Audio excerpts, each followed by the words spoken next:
김문기 전 처장 관련해서는 혹여나 감형이 나올 수도 있대요. 재판부 재량이나 판단에 따라서.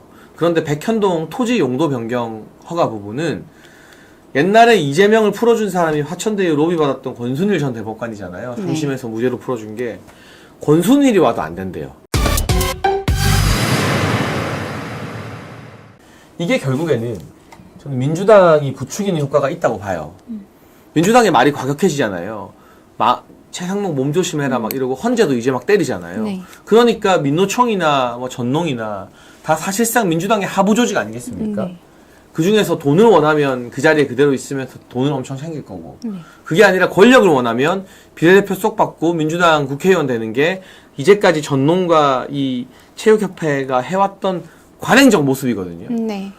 그런데 이재명한테 지금 비교적 차갑게 나오지만 이 2심 재판이 그 고등법원 소나기에 달렸다는 거 그렇게 반가운 이슈는 아니고요. 내일 오후 2시에 어쨌든 그러거나 말거나 이재명의 공직선거법 2심 선고가 됩니다. 네. 저도 조마조마한 마음으로 내일 오후 2시에는 일찍 아트에 도착해서 핸드폰으로 방송을 보고 있을 것 같은데 어떻게 전망하십니까?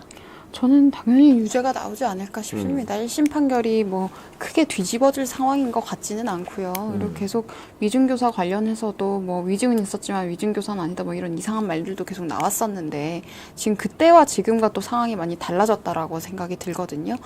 그렇기 때문에 저는 1심 판결에서 크게 벗어나는 판결 결과가 나올 것 같진 않다라는 생각이 들고요. 지금 가장 큰 문제는 이재명이라는 사람이 이렇게 위험한 사람이 당 대표의 지위를 가지고 지금 우리나라 정치에 굉장한 영향력을 행사하고 있다라는 점입니다. 그리고 민주당도 팔아먹게 생겼죠, 이제. 네, 지금 사실 민주당이 저는 정상적인 정당인지 사실 잘 모르겠어요. 그러니까 한 사람을 위한 사조직으로 이미 변질이 되었고 공산당과 똑같은 모습을 그냥 보이고 있는 것이기 때문에 이런 부분들에 있어서도 저는 앞으로 정치적으로든 법적인 방법으로든 저는 평가나 처분이 내려질 것이다라고 생각을 하는데요.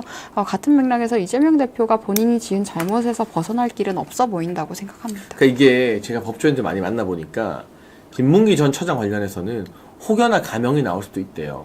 재판부 재량이나 판단에 따라서.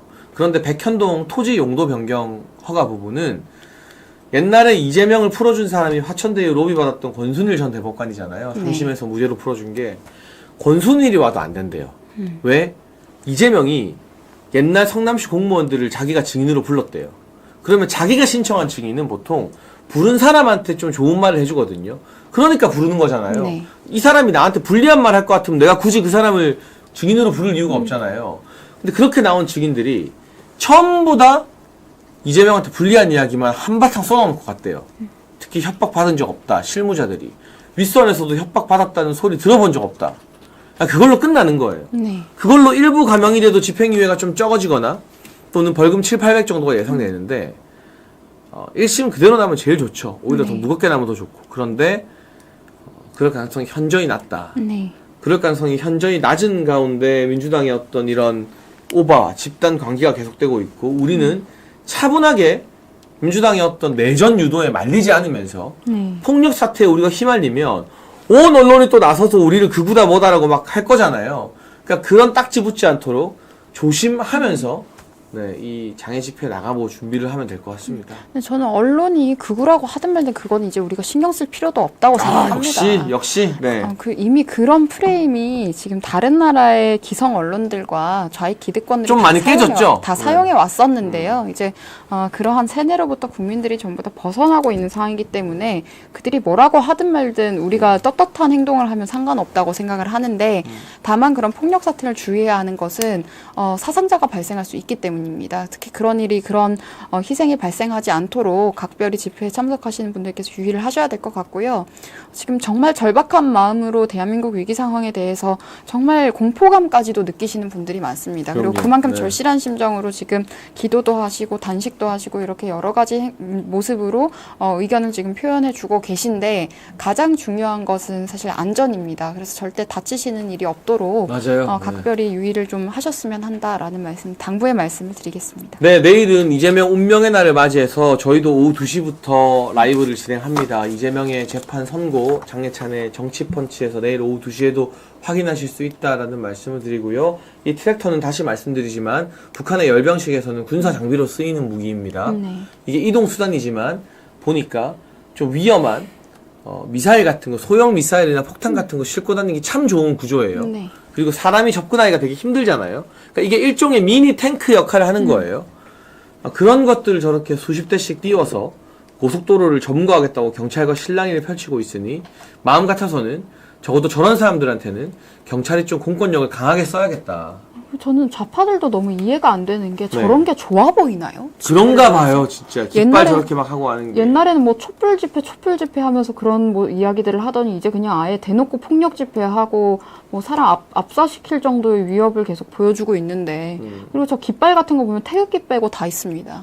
정말 지저분하고 난잡합니다. 태극기는 없어요? 네, 태극기는 없더라고요. 참나. 제가 주말에 가서 훑어 봤는데 태극기가 있었는데 무지개 태극기가 있었습니다. 아유, 그것도 뭐 키형가 뭔가인가 보다, 그러면. 네, 그래서 엉망이거든요. 근데 저런 게 좋아 보여서 저기에 함께 하고 있나? 그것도 저는 정말 정치에서 벗어나서 그냥 일반적인 시각에서 상식적으로 생각해도 납득이 안 되고 누가 봐도 저렇게 트랙터를 끌고 와서 겁을 주는 모습들은 부정적으로 비춰지는 건데 왜 저런 부분에 있어서 찬동하고 있는 것인지도 쉽게 납득이 되지가 않습니다. 그러니까 민주당 전략은 이거였던 것 같아요. 대통령 탄핵이 먼저 나온다.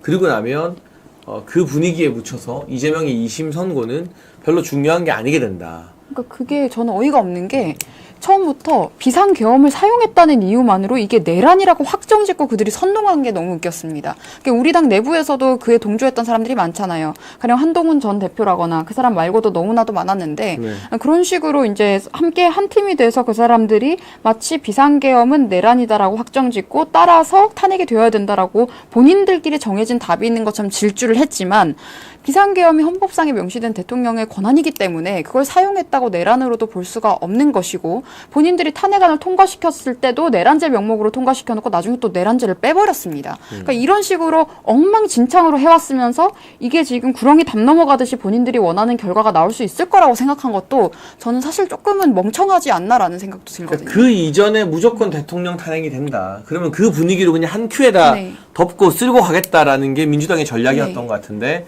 벌써 최재해 감사원장, 이창수 중앙지검장, 그리고 어제는 한덕수 총리까지 줄기각으로 다 직무에 복귀하면서 민주당의 어떤 계획, 예상 등이 전부 어그러졌다. 네. 그로 인해서 민주당이 지금 집단적 광기를 부리고 있다라는 게 현 정국을 요약하기에 가장 적당한 말이 아닌가 싶어요. 네, 그리고 아무리 그 사람들이 허위 선동을 한다고 해도 그리고 온갖 기성 언론을 동원해서 이런 식의 선동을 한다고 해도 사실과 원칙을 바꿀 수는 없는 겁니다. 그럼요. 네. 그러니까 지금 사실에 근거해서 원칙에 따라서 그들이 지금까지 본인들의 정치적인 선동 목적으로 자행해온 탄핵들이 전부 다 기각이 된 거잖아요.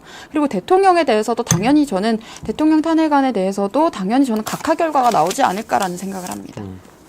그게 합리적이죠. 네, 근데 가장 원칙적인 판단이라는 생각을 합니다. 정말 기각이든 각하든 5대3이든 4대4든 대통령이 나오시기만 하면 너무 좋겠다는 마음이 막 드는 것 같아요. 직무에 복귀만 하면. 지금 네. 가장 중요한 것이 대통령의 직무 복귀이기 때문에 앞서서 국무총리가 복귀를 하고 뭐 다른 여러 가지 정치적인 상황이 있다고 하더라도 지금 우리 당과 그리고 우리 당을 지지하고 계시고 대통령을 지지하고 계신 국민들이 가장 집중하고 최우선으로 생각해야 될 것은 저는 대통령의 직무 복귀다라고 생각합니다. 네, 그렇습니다. 내일 잔치국수 사놓으라라는 분들도 있었고요.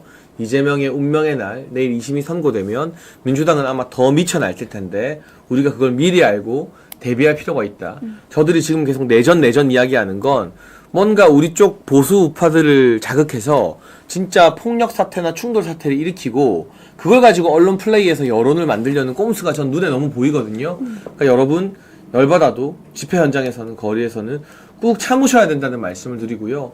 아까 서부지법 이야기도 나왔는데요. 저희 젊은 시각 송교 같은 경우는 서부지법 안에서 멀뚱멀뚱 촬영만 하고 있다가 잡혀가서 구속까지 되어서 지금 힘든 시간을 보내고 있는데 저 트랙터 몰고 온 사람들이 아무렇지 않게 1부는 서울 시내 들어가고 1부는 못 들어가고 돌아가면 끝이다. 상주로 내려가면 끝이다. 이건 너무나 불합리한 것 같다. 공평하지 않고 정의롭지도 않다라는 말씀 제가 용기 있게 드립니다. 네. 네. 이런 여러 가지 상황들에 대해서 저는 원칙과 상식에 근거해서 판단을 하면 답은 정해져 있다고 보거든요. 그래서 저는 민주당도 좀 안타깝다고 생각이 드는 것이 본인들이 아무리 망상적인 선동을 한다고 해도 있는 사실을 바꿀 수가 없을 텐데 그렇죠. 전략을 전부 다 망상에 근거해서 선동하는 방식에서 벗어나지를 못해요. 그러니까 더욱더 납득이 안 되는 거고 계속 내전이라는 단어를 12월부터 이재명 대표가 썼습니다. 이재명 대표가 12월에 중국 공영 언론을 만났었는데 그 자리에서도 무슨 전쟁, 개미를 뭐 없애니만 이런 이상한 이야기들을 했었거든요. 그러면서 또 본인이 만약에 지금 계엄 비상계엄이 만약에 어떻게 됐으면 내가 뭐 꽃게밥이 됐을 거다 뭐 이런 이야기를 하고 지금 그것도 항의 많이 받았죠. 네, 최근에는 무슨 방탄복을 입고 이렇게 하는 행동들이 굉장히 의아합니다. 그리고 정말 어떤 모종의 세력으로부터 협박을 당하고 있다면 그걸 밝혀주시는 용기도 필요하지 않을까요? 저는 굉장히 의아한 모습들이 많이 보이기 때문에 민주당이 지금 무슨 목적으로 이렇게까지 치닫는지도 잘 모르겠습니다. 지금 화면에 보시면 남태령에 집결한 전농들과 트랙터 운전수들 모여있는 모습을 볼 수 있는데요. 저희가 계속 언급하는 것처럼 민주당의 집단 관기와 민주당의 패닉이 주변에도 안 좋은 영향을 끼쳐서 저런 이 좌파 시민단체들이 트랙터 30대를 끌고 오도록 만드는 기폭제가 된 것 같습니다. 지금 저 장면에서도 지금 태극기가 없어요. 이로 인해 대한민국이 얼마나 더 큰 혼란을 겪게 될지 좀 걱정스러운 마음으로 지켜봐야 될 것 같고요. 오늘의 마지막 소식은 요거 하나 짚어볼게요. 이해우 동아대 총장이 이런 말을 했어요. 언론과의 인터뷰에서 의대생들이 집단 최면에 빠진 것 같다. 재적을 놓겠다는 학교의 입장이 엄포가 아니다. 서울 시내 주요 대학을 비롯한 전국 각지의 의학대학교에서 이번 연도에는 복귀해라. 이번에 복학가 나면 이제 영영 재적이다. 라는 거의 최후 통첩을 날렸어요. 네. 그러니까 죽어도 복귀 안 하던 의대 재학생들 한 50% 정도가 복귀를 했다고 하는데 요 의료개혁과 관련된 진행사항 좀 어떻게 생각하셔요? 참 이것도 정말 오랫동안 끌어온 이슈였는데 맞아요. 네. 진짜 굉장히 난항을 겪고 2023년부터죠. 계속 네. 이렇게 지속되어 왔었는데 저는 의대생들이 만약에 복귀하지 않으면 제적이 되는 것은 당연한 원칙에 따른 처분이라고 생각을 합니다. 그리고 이런 부분들에 있어서 일방적인 주장만을 고집한다고 해서 상황이 바뀔 수 있는 것은 아니다라는 생각이 들기 때문에 지금 그리고 충분히 협상을 할 수 있는 기회들은 제한이 서로 많이 있었던 것 같습니다. 맞아요. 근데 이게 언제까지 끌 수 있는 상황도 아니고 지금 신입생들도 이미 들어온 상황들이기 때문에 이런 처분들이 내려진 것 같고요. 지금 의료개혁에서 의대 증원 이슈 말고 다른 여러 가지 필수 의료 패키지나 그런 정책들이 있습니다. 네. 그런 정책들에 대해서는 조금 더 토론이 필요하고 이제 여러 가지 왈가왈부가 있을 수 있다고 생각을 하는데 이런 증원 이슈에 대해서는 일방적인 고집만 부리는 것이 반드시 해답은 아니다라는 생각을 합니다. 그래서 정말로 지난해와 다르게 올해까지도 등록하지 않은 휴학자들에 대해서는 과감하게 전국 의학대학교 협의회에서 재적 유급할 수밖에 없다. 구제가 불가능하다라고 이야기를 한다고 하니까요. 저는 뭐 의료개혁 관련해서 불편한 마음 가지는 의사분들 마음도 존중을 합니다. 이해를 해요. 그러나 한창 까마득한 후배인 의대생들이 인턴 레지던트들이 현장 복귀해서 환자 살리는데 그거는 명단 만들어가지고 마치 블랙리스트처럼 얘네들 왕따해라 이렇게 선배들이 주동하는 건 이 의료 이전에 대한민국의 남자로서 할 수 있는 짓이 아니다. 그런 기대를 좀 가지면서 내일 또 교육부의 요청으로 방심위에서 의사 커뮤니티 사이트에 대한 어떤 민원과 징계 절차 개시를 의논한다고 하는데 네. 그 와중에 좀 이 뉴스가 눈에 유독 탁 걸리더라고요. 제가 또 대통령님이랑 뵙고 했을 때 얼마나 의료개혁의 진심인지 의료개혁 의사수를 늘리는 것이 얼마나 어렵지만 본인께서 반드시 해야 되는 일인지에 대한 진심을 여러 번 토로하시는 걸 곁에서 지켜봤었기 때문에 어떤 식으로든 일단은 이 다음을 생각하지 말고요. 지금은 어쨌든 여기까지 왔잖아요. 그럼 이제 의대생들과 전공의들이 일단 복귀하는 게 최선이거든요. 저는 이렇게 복귀하는 좋은 결과들이 있었으면 좋겠다라는 간절한 생각이 드네요. 네, 그리고 지금 의대 증원에 대해서도 초반부터 네. 뭐 단계적 증원을 해야 되는 것이 아니냐 이런 이야기들도 있기는 했습니다만은 저는 이 증원이라는 것이 지금 20년 넘게 이루어지지 않았던 것이기 때문에 또 지금 이게 우리가 메인 어젠다로 다룰 때가 아니면 증원하기 어렵다라는 판단 때문에 논란이 있더라도 강행했다라고 보고 있거든요. 그리고 의대생들도 본인들이 저는 하루빨리 복귀를 해서 여러 가지 의료 정책들에 대해서도 안을 내고 논의를 하고 이런 과정들을 이어가면 좋지 않을까라는 생각을 합니다. 네, 그래서 오늘 의료 개혁 문제까지 이야기 쭉 해봤고요. 내일은 빅뉴스들이 많이 예고가 되어 있습니다. 이재명의 2심 선고라는 운명의 날. 이게 2시부터 고등법원이 선고를 하면 한 2시 10분, 20분쯤에는 선고 결과가 뉴스로 생중계가 될 것 같아요.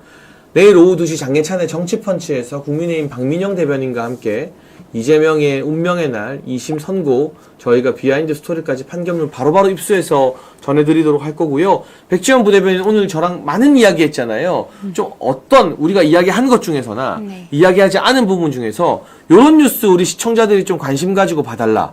좀 애정을 가지고 우리의 도움이 필요하다, 지원이 필요하다 하는 어떤 사건이나 뉴스가 좀 있을까요? 지금 저는 지금 악법들에 대해서 우리가 관심을 좀 더 가져야 될 것 같습니다. 네. 민주당이 지금 우리가 다룬 법안들 외에도 정말 많은 악법들을 지금 쉴 새 없이 발의를 하고 있거든요. 이런 여러 가지 혼란스러운 전국에도 무조건 통과시키고 강행시키고 이런 것들을 하고 있는데 이런 부분들에 대해서 지금 이제 스스로 이제 청원 활동이라든지 입법 반대 의견을 낸다거나 이런 움직임들이 있는데 이런 것들을 조금 더 적극적으로 많은 분들께서 해주셨으면 좋겠습니다. 이건 일상에서 핸드폰이 있으면 접속해서 하실 수 있는 거기 때문에 그렇게 우리의 목소리를 좀 확대해서 그들에게 존재감을 알릴 필요가 있다라는 생각이 들고요. 여러 가지 과정에 있어서 지금 국회의원들에 대해서도 불신이 많이 팽배해 있는 상황입니다. 그래서 당에서도 의심스러운 행동은 좀 자제를 하는 게 중요할 것 같고요. 가령 뭐 장애 집회를 하지 말라 뭐 이런 이야기는 특히 당 지도부가 할 얘기는 아니라는 생각이 들고 가장 중요한 것은 제가 거듭 강조하지만 윤석열 대통령의 복귀입니다. 그래서 윤석열 대통령께서 복귀를 하실 때까지는 최우선 순위로 우리가 이 부분들에 있어서 이 가치 싸움에 있어서 반드시 승리할 수 있도록 해야 된다라는 점을 한 번 더 강조드리겠습니다.